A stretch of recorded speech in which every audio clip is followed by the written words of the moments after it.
بسم اللہ والصلاة والسلام علی رسول اللہ وعلی آلہ واصحابہ اجمعین الی یوم الدین۔ آج میں الفجر ٹی وی کے وساطت سے آخری عشرے کے حوالے سے کچھ گفتگو کرنا چاہتا ہوں۔ رمضان المبارک کا پورا مہینہ ہی بڑا بابرکت ہے، مقدس ہے، رحمتوں والا ہے، مغفرت والا ہے۔ نبی کریم صلی اللہ علیہ وسلم نے اس کی جو تقسیم فرمائی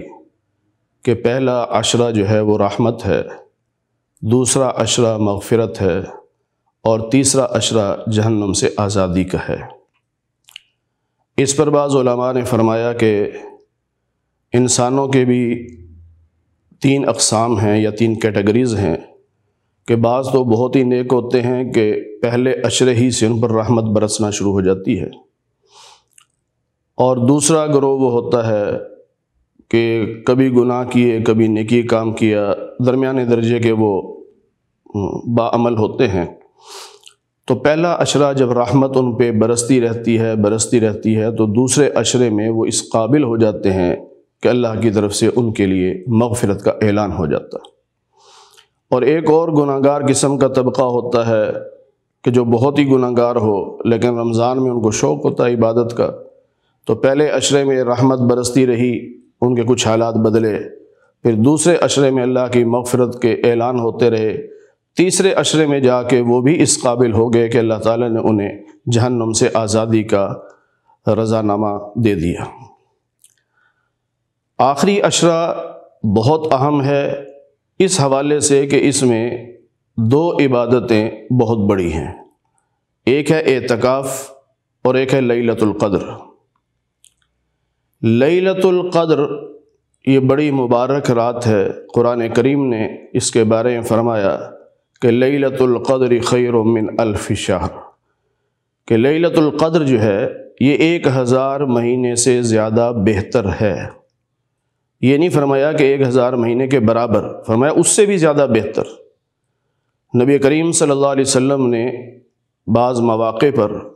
صحابہ کے سامنے بنی اسرائیل کے کچھ عابدین کا ذکر فرمایا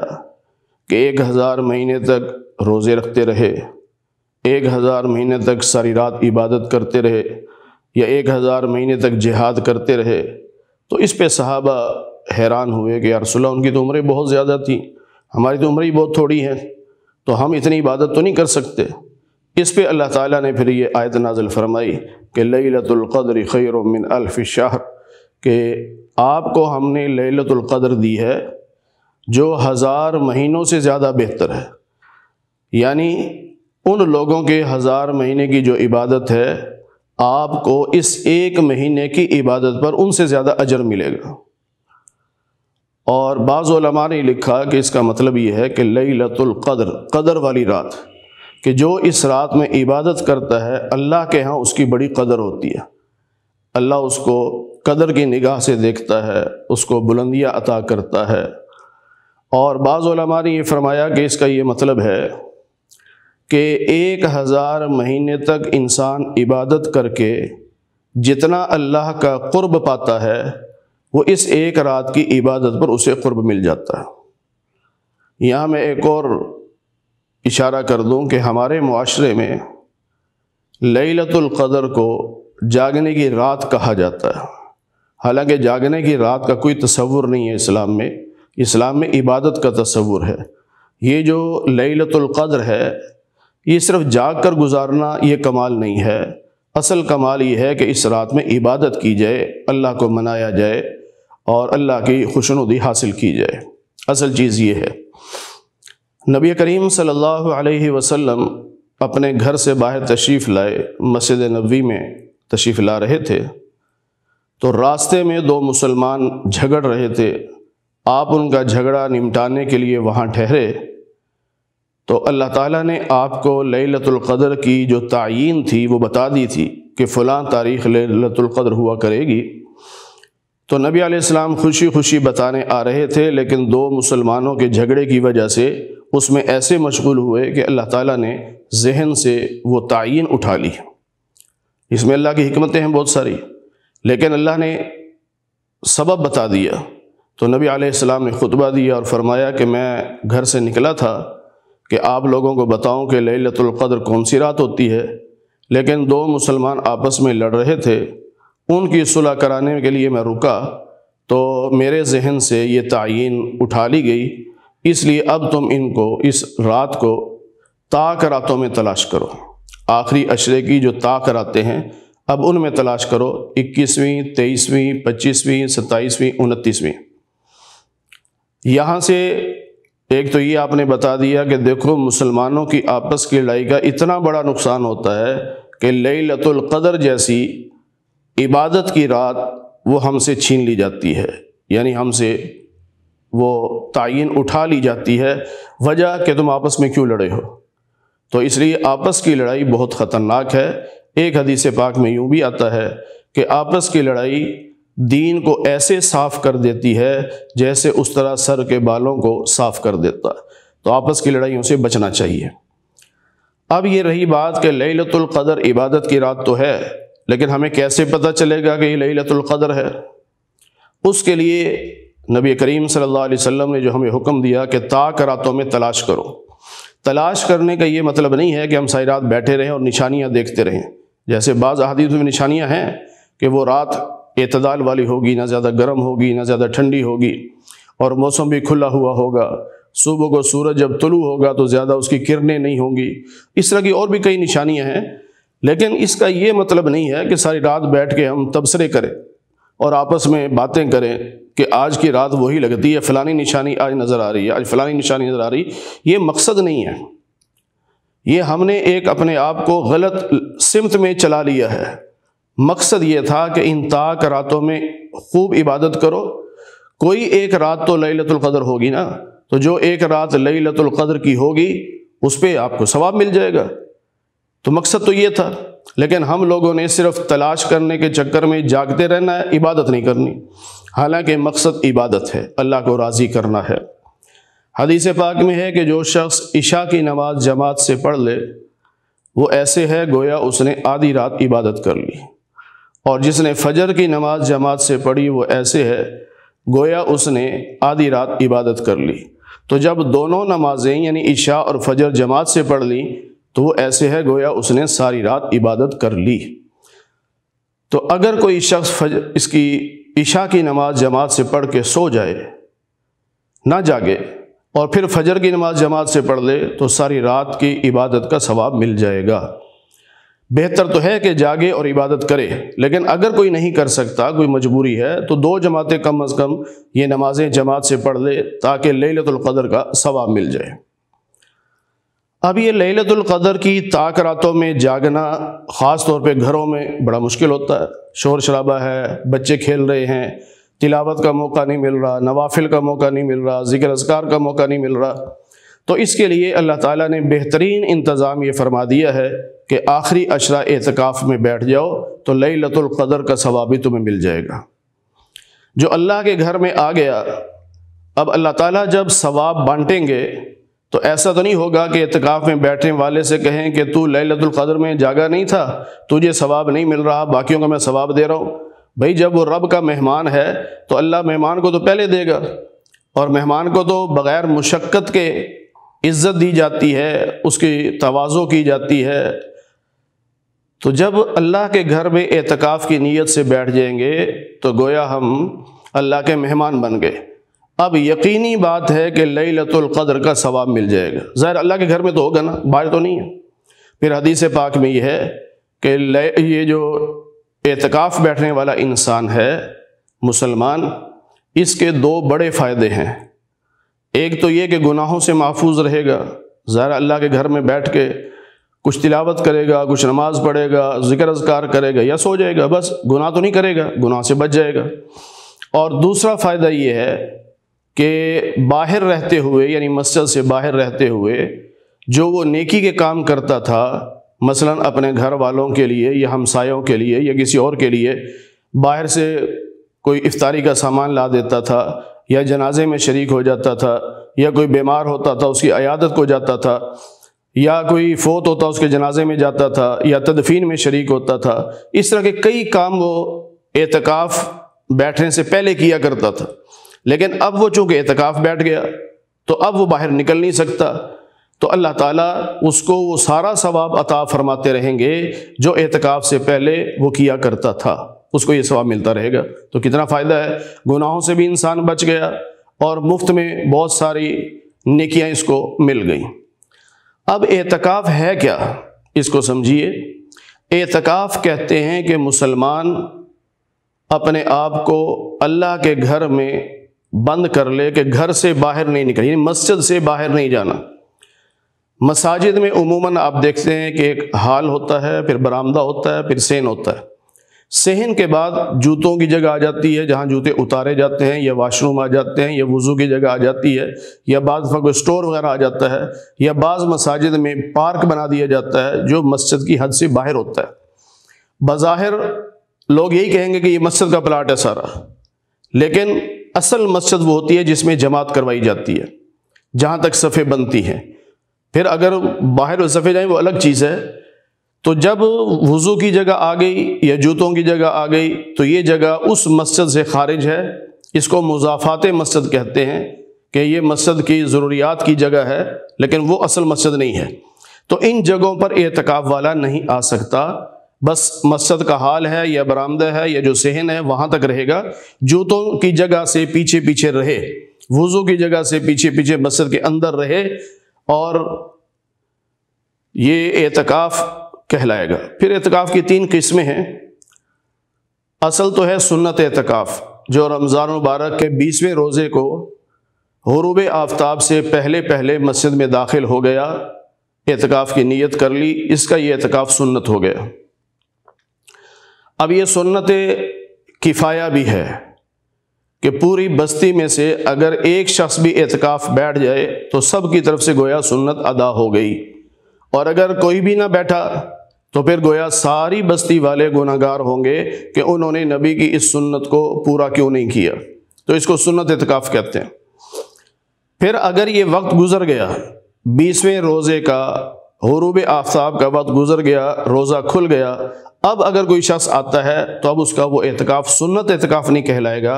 اب وہ نفلی اعتکاف ہوگا۔ نفلی اعتکاف کے لیے وہ شرطیں نہیں ہوتی جو سنت اعتکاف کے لیے ہوتی ہیں۔ نفلی اعتکاف تو 2 منٹ کا بھی ہو سکتا ہے، 2 دن کا بھی ہو سکتا ہے، جتنا آپ چاہیں، بس مسجد میں قدم رکھا، اعتکاف کی نیت کر لی، مسجد سے نکلے تو خود بخود اعتکاف ختم۔ تو یہ نفلی اعتکاف ہے۔ اور ایک اعتکاف ہو جاتا ہے واجب، کسی نے منت مان لی کہ یا اللہ میں میٹرک میں اتنے نمبر لے لوں تو میں تیرے گھر میں اتنے دن اعتکاف بیٹھوں گا، تو اب جتنے دن کی اس نے منت مانی، اگر وہ اتنے نمبر وہ لے چکا تو اب اس پر وہ اعتکاف واجب ہو جائے گا، ضروری ہے۔ اب وہ جب بھی کرے، لیکن اعتکاف میں یہ شرط ہوتی ہے کہ روزہ رکھنا ہوگا، بغیر روزے کے اعتکاف نہیں ہوگا۔ تو اعتکاف یعنی شام کو آ جائے، مغرب کے وقت آ جائے، وہاں سے یہ اعتکاف شروع کرے اور اگلے دن کا روزہ رکھے، تو اگلے دن غروب آفتاب پہ اس کا 1 دن مکمل ہو جائے گا۔ پھر اگر 2 دن کا ہوگا، 3 دن کا ہوگا، تو اسی طرح یعنی غروب آفتاب سے شروع کرے گا اور اگلے دن کے غروب آفتاب تک اس کا 1 دن مکمل ہوگا۔ تو واجب اس صورت میں ہے کہ منت مان لے، یا دوسری صورت واجب کی یہ ہوتی ہے کہ سنت اعتکاف بیٹھا تھا، پھر اس کا اعتکاف ٹوٹ گیا کسی وجہ سے، مثلا لا علمی میں مسجد سے باہر نکل گیا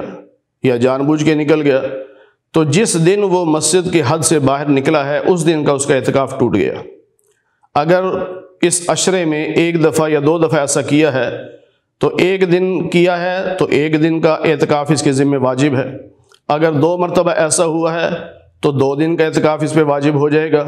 تو اب یہ رمضان کے بعد باقاعدہ اسی طرح غروب آفتاب سے پہلے مسجد میں آ جائے گا، رات کو عبادت کرے گا، صبح کو یہ روزہ رکھے گا، اگلے دن غروب آفتاب تک اس کا 1 دن کا اعتکاف جو ٹوٹ چکا تھا اور جو اب اس پہ واجب ہو چکا تھا وہ ادا ہو جائے گا۔ تو واجب بھی ہو جاتا ہے اعتکاف، سنت بھی ہے، نفل بھی ہے۔ تو جو سنت اعتکاف بیٹھے بہت اچھا ہے، اور اگر نہیں تو نفل اعتکاف بیٹھ جائے، اس میں پابندیاں کوئی نہیں ہوتی۔ اور بعض لوگوں کو یہ کہتے سنا ہے کہ جی مسجد میں جو اعتکاف بیٹھ گیا اب وہ بات نہیں کر سکتا، وہ سر میں کنگھی نہیں کر سکتا، وہ ناخن نہیں کاٹ سکتا، وہ کپڑے نہیں بدل سکتا، وہ سر میں تیل نہیں لگا سکتا۔ اس طرح کی عجیب عجیب باتیں لوگوں کو بتائی جاتی ہیں جس سے لوگ پھر پریشان ہو جاتے ہیں۔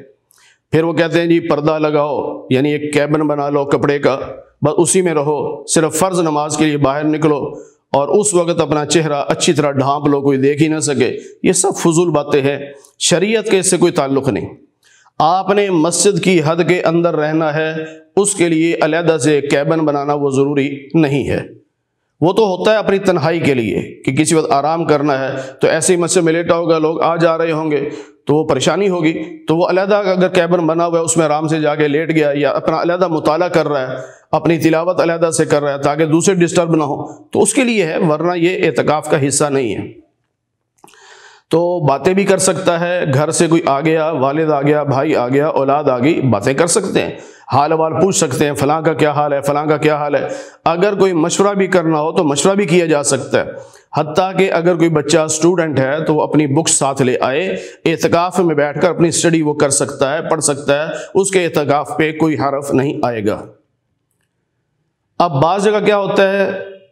کہ وہ بالکل ہی آزاد سمجھتے ہیں کہ جب جی چاہا باہر جا رہے ہیں، جب جی چاہا اندر آ رہے ہیں، تو اعتکاف کو سمجھتے کچھ نہیں۔ اگر آپ اس مسجد کی حد سے باہر نکل گئے تو آپ کا اعتکاف ختم ہو جائے گا، ٹوٹ جائے گا۔ اس لیے بلا ضرورت نہیں جانا۔ ضرورت میں یہ ہے کہ پیشاب پخانے کے لیے جانا ہے، وضو بنانے جانا ہے تو اس کی اجازت ہے، جا سکتے ہیں۔ پھر وہاں بھی جا کے دیر نہیں لگائے، جتنی جلدی ممکن ہو اپنے تقاضے سے فارغ ہو کے وضو کر کے مسجد کے اندر آئے، باہر کھڑے ہو کے گپے نہ لگائے۔ اور اگر پتہ ہو کہ باہر واش روم میں رش ہے، لائن لگی ہوئی ہے، تو پھر مسجد کے اندر کھڑا ہو کے انتظار کرتا رہے، جب دیکھا کہ رش ختم ہو گیا، میری باری آ رہی ہے، اس وقت وہ جائے، تاکہ باہر زیادہ دیر نہ ٹھہرے۔ پھر اس میں اعتکاف میں کرنا کیا ہے؟ آپ کو بہت سارے لوگ مشورے دیں گے کہ یوں کر لو، یوں کر لو، یوں کر لو۔ دیکھیے، جو آپ کی طبیعت چاہے آپ اس کے مطابق عبادت کیجیے۔ آپ نوافل پڑھیں، آپ قرآن کریم کی تلاوت کریں، آپ ذکر اذکار کریں، آپ صلاۃ التسبیح پڑھ لیں، جو آپ کا جی چاہتا ہے آپ کر سکتے ہیں۔ لیکن میں یہاں پر مشورہ یہ دوں گا، جو ہمارے اساتذہ مشورہ دیتے ہیں، علماء مشورہ دیتے ہیں، کہ ظاہر ہے ہم گناہ گار لوگ ہیں، ہمارے ذمہ کچھ نمازیں قضا بھی تو ہوں گی، کئی نمازیں ہوں گی جو ہم نے نہیں پڑھی ہوں گی،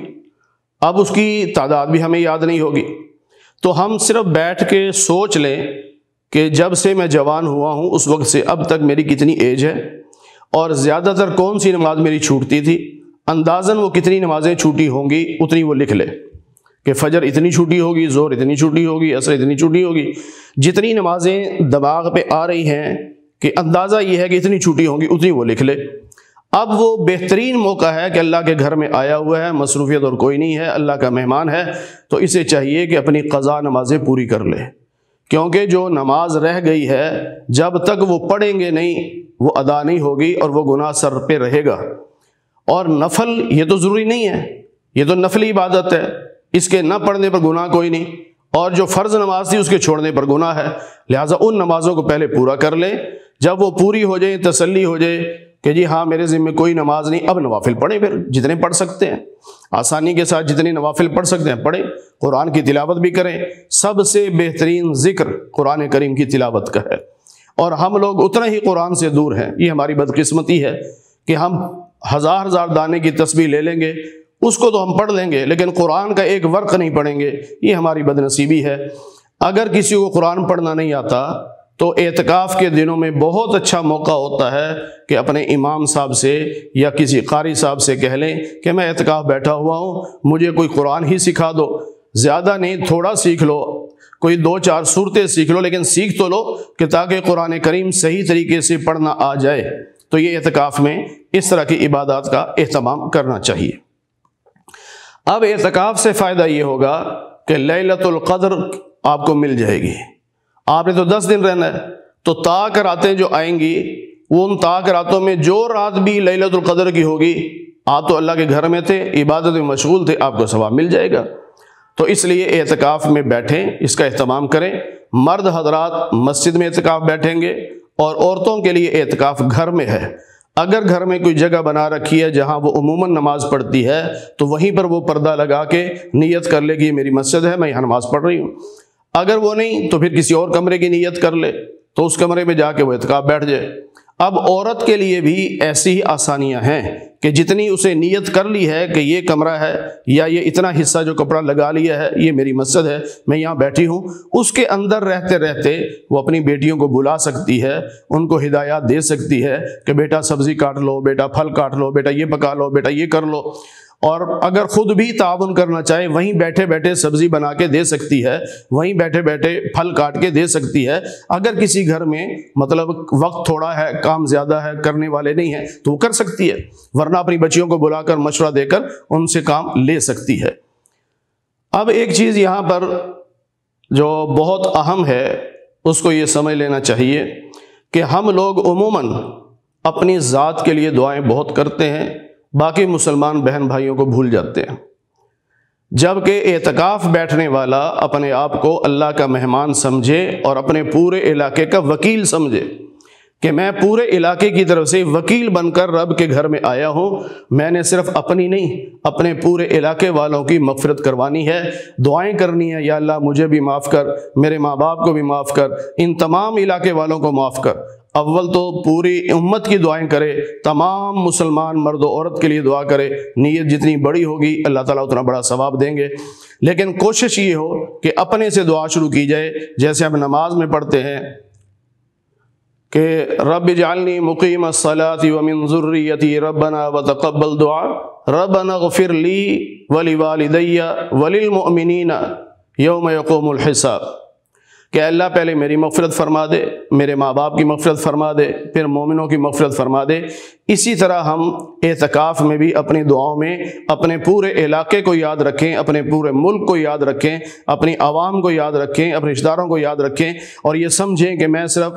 خود اعتکاف نہیں بیٹھا بلکہ میں سب کی طرف سے نمائندہ بن کر، وکیل بن کر اللہ کے گھر میں آیا ہوں۔ پھر یہاں میں ایک مشورہ اور دوں گا کہ جب آپ اعتکاف بیٹھنے کا ارادہ کریں، مرد ہو چاہے عورت، مرد تو ظاہر مسجد میں آئے گا، عورت گھر میں بیٹھے گی، تو سارے گھر والوں کو پاس بٹھا کر مشورہ کر لیں، مشورے میں یوں شریک کر لیں کہ بیٹا میں نے تو اعتکاف بیٹھنا ہے، اب جو کام ہے وہ کس کے ذمے ہوں گے؟ اب باپ کہہ رہا ہے کہ بیٹا میں مسجد میں بیٹھ رہا ہوں، ایک بیٹا کہتا ہے ابا جی افطاری میں لایا کروں گا، دوسرا بیٹا کہتا ہے ابا جی سحری میں لایا کروں گا، اب بیوی کہتی ہے کہ کھانا میں پکایا کروں گی، اب بیٹی کہتی ہے کہ ابا جی آپ کے کپڑے روزانہ استری کر کے میں بھیج دیا کروں گی۔ یہ مشورے میں جب کام تقسیم ہوں گے تو اس کا فائدہ یہ ہوگا، اعتکاف بیٹھنے والے کو جو ثواب ملے گا اس کی خدمت کرنے والوں کو بھی وہ ثواب ملے گا، اور مشورہ دینے کی وجہ سے بھی ان کو ثواب ملے گا۔ تو اس طرح سب کو اپنے ثواب میں شریک کر لینا چاہیے، اور یہ نہیں سمجھنا چاہیے کہ شاید میرے ثواب میں کمی ہو جائے گی اور وہ ان کو مل جائے گا، نہیں، اللہ تعالیٰ پورا ثواب سب کو عطا فرمائیں گے، کیونکہ اللہ کی رحمت بہت وسیع ہے، بہت وسیع ہے اللہ کی رحمت، تو اس رحمت میں ہم دوسروں کو بھی شریک کریں۔ اللہ تعالیٰ مجھے بھی توفیق عطا فرمائے اور امت مسلمہ کو توفیق عطا فرمائے کہ زیادہ سے زیادہ لوگ مسجدوں میں اعتکاف بیٹھیں، اور خواتین جو ہیں وہ اپنے گھروں میں اعتکاف بیٹھیں۔ اب یہاں پر ایک چیز اور بڑی اہم ہے، وہ یاد آ گئی، میں عرض کر دوں کہ بعض لوگ یہ شوشے چھوڑتے ہیں اور عام مسلمان پریشان ہو جاتا ہے کہ جی ہمارے ہاں تو آج 21ویں رات ہے، فلاں ملک میں جو ہے وہاں تو آج 22ویں رات ہے، تو لیلۃ القدر کس حساب سے ہوگی؟ تاک رات تو یہاں ہے وہاں تو ہے نہیں۔ یاد رکھیے گا حدیث پاک میں نبی علیہ السلام نے فرمایا جس علاقے والے جب چاند دیکھیں گے اس حساب سے ان کا نظام چلے گا۔ چاند دیکھ لیا، جس علاقے والوں نے دیکھ لیا،